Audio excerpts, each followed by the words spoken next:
So, good Saturday afternoon. We're waiting on realtors to come show our house. They don't give us the 24 hours notice that they're required to give us, but whatever. So, I came aware of this story I'm about to tell because of YouTube, because watch a lot of film recaps, which is nice to see a 2 hour film recap in 15 to 20 minutes. As I got to the point in my life, with rare exception, I don't have any patience to listen to movies or watch movies for 2 hours straight. So it's nice to get the whole story condensed down like condensed soup. But now onto the story. So in 2018, and this happened in Polk County, Florida, a woman burned to death in her house somewhere in her 70s. Now, the backstory that I heard from commentary from, by the way, I forgot to mention this. So there is apparently a full 911 recording where the dispatcher stayed on the line with the lady until she literally was on fire, burning to death, and screaming and gurgling. I'm morbid, but I'm not that morbid. If I watch horror movies, I like psychological thrillers. I can't stand movies that involve torture, and I certainly don't want to hear a real life person burning to death on a 911 dispatch call. So I instead just chose to research the story and not listen to the call. And initially, when the lady had called in, she had just had hip surgery and she said she couldn't walk very well. She thought her cabin was on fire and her husband was at a ball game. So I immediately have questions about this, and maybe I'm a cynic, but who leaves their wife that can't even walk to the bathroom on the couch while they go to a ball game? Is it a coincidence that the house burned down that same day? I don't know. But like I said, I'm a cynic. So anyway, Polk County, Florida, the fire captain ended up getting in some trouble for this because he was Snapchatting this burning down house while she's in the house dying.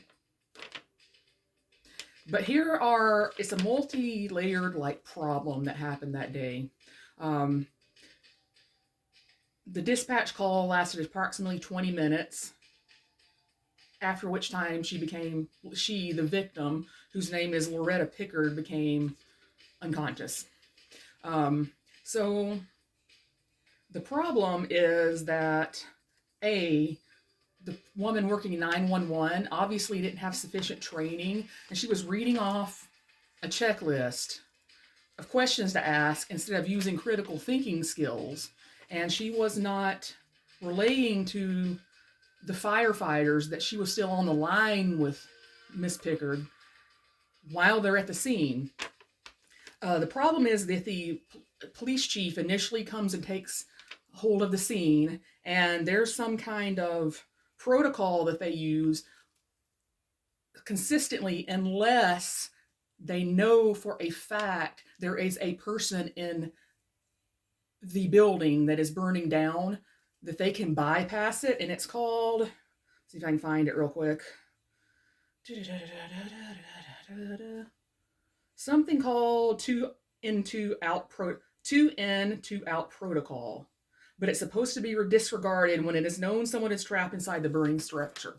So basically, the wagon gets there. They call for another wagon before they even start trying to go in the building to get the poor woman out. They should have started doing that as soon as they got there, but they didn't. And in the meantime, this police chief is Snapchatting this burning down house while the woman's in there dying in agony. Like, what the fuck, bro? This is sick. And I saw in the comment section of the audio video that I refused to listen to, that so many firefighters that were responding to it were absolutely outraged at this. They said there should have been criminal charges and some of them were saying this ought to be a firefighter training video, that they should be forced to watch that as part of their training. Ridiculous. And the Polk County ended up settling with the family for the maximum, which was like $200,000. But there's no amount of money that can make up for the fact that somebody dies burning to death. Like, I can't even imagine that. That's That's horrible. It's horrible.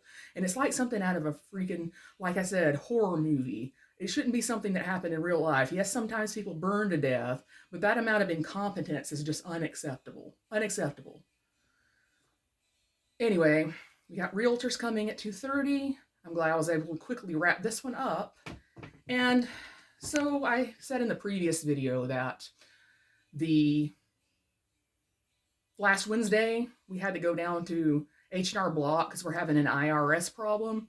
So we kind of sort of got that sorted out. And then that evening we walked down to Forelli's and we noticed that Highway 7 right there by Forelli's was blocked off by multiple police cars. And what had happened was a motorcycle had gotten stricken and died on the road.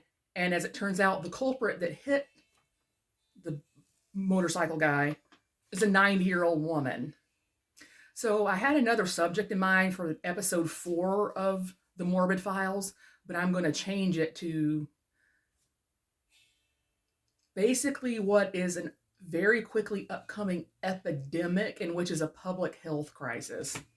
And I've been talking about it for a long time, but now I'm going to make a video about it.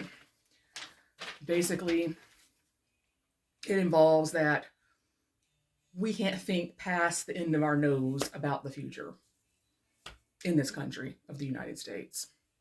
I hope everybody has a good day.